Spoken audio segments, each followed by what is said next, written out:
କ'ଣ ଆପଣ ବି ଯେତେବେଳେ ଇନଷ୍ଟାଗ୍ରାମରେ ବହୁତ କଷ୍ଟ କରି ଗୋଟେ ଭଲ ରିଲ୍ ଅପଲୋଡ଼ କରୁଛନ୍ତି, ତା'ର କ୍ୱାଲିଟି ସିଧାସଳଖ କମିଯାଉଛି କି? ଭିଡ଼ିଓ ପୁରା ଝାପ୍ସା କିମ୍ବା ବ୍ଲର୍ ଦେଖାଯାଉଛି କି?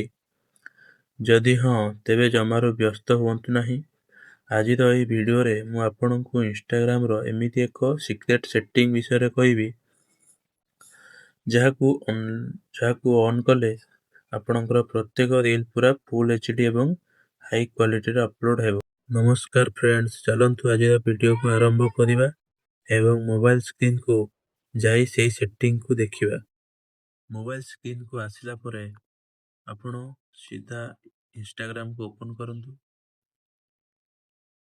ଓପନ୍ କଲା ପରେ ଆପଣ ପ୍ରୋଫାଇଲକୁ ଯାଆନ୍ତୁ। ପ୍ରୋଫାଇଲକୁ ଗଲା ପରେ ଆପଣ ଦେଖିପାରୁଥିବେ ଉପରେ 3 ଲାଇନ୍ ଅଛି, ସେଇ 3 ଲାଇନ୍ ଉପରେ ଆପଣ କ୍ଲିକ୍ କରନ୍ତୁ। କ୍ଲିକ୍ କଲା ପରେ ଆପଣ ତଳକୁ ଆସନ୍ତୁ। ତଳକୁ ଆସିଲା ପରେ ଏଠି ଦେଖନ୍ତୁ ଲେଖା ହେଇଛି data usage and media quality. ଆପଣ ଏହା ଉପରେ କ୍ଲିକ୍ କରନ୍ତୁ। କ୍ଲିକ୍ କଲା ପରେ ଦେଖନ୍ତୁ ତଳେ ଗୋଟେ ଲେଖା ହେଇଛି ଅପଲୋଡ଼ ଆଟ୍ ହାଇଏଷ୍ଟ କ୍ୱାଲିଟି। ଏହା ଯଦି ଅଫ୍ ଅଛି ତାହେଲେ ଆକୁ ଆପଣ ଅନ୍ କରନ୍ତୁ। ତ ଗଲା ଫାର୍ଷ୍ଟ ସେଟିଂ। ତାପରେ ସେକେଣ୍ଡ ସେଟିଂ ଏଇଠି ଅଛି, ଦେଖନ୍ତୁ ହାଇ ରିଜଲ୍ୟୁସନ୍ ମିଡ଼ିଆ। ଏଇଠି ଆପଣ ସେଲୁଲାର ପ୍ଲସ୍ ୱାଇଫାଇକୁ ସବୁବେଳେ ଅନ୍ କରି ରଖନ୍ତୁ। ଆପଣ ସେଲୁଲାର ପ୍ଲସ୍ ୱାଇଫାଇକୁ ସବୁବେଳେ ଅନ୍ ରଖନ୍ତୁ। ଗଲା ଦୁଇଟି ସେଟିଂ। ଚାଲନ୍ତୁ ପରବର୍ତ୍ତୀ ସେଟିଂ ଦେଖିବା। ପରବର୍ତ୍ତୀ ସେଟିଂରେ ଆପଣ ଯେତେବେଳେ ଭିଡ଼ିଓ ଚୁଜ୍ କରିକି ନେକ୍ସଟ କରୁଛନ୍ତି, ତ ଆପଣ ଏଇ ପେଜକୁ ଆସୁଛନ୍ତି।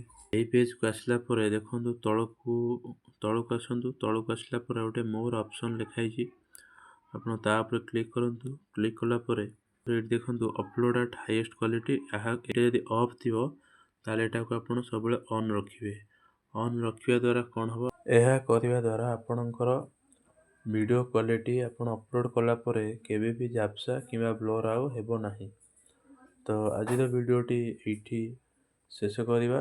ଯଦି ଭିଡ଼ିଓଟି ଭଲ ଲାଗିଥିବ ତାହେଲେ ଗୋଟେ ଲାଇକ୍ କରିବେ, ଗୋଟେ ସେୟାର କରିବେ ଆଉ ସବସ୍କ୍ରାଇବ୍ କରିବା ପାଇଁ କେବେ ଭୁଲିବେ ନାହିଁ। ତ ରହୁଛି, ଜୟ ଜଗନ୍ନାଥ।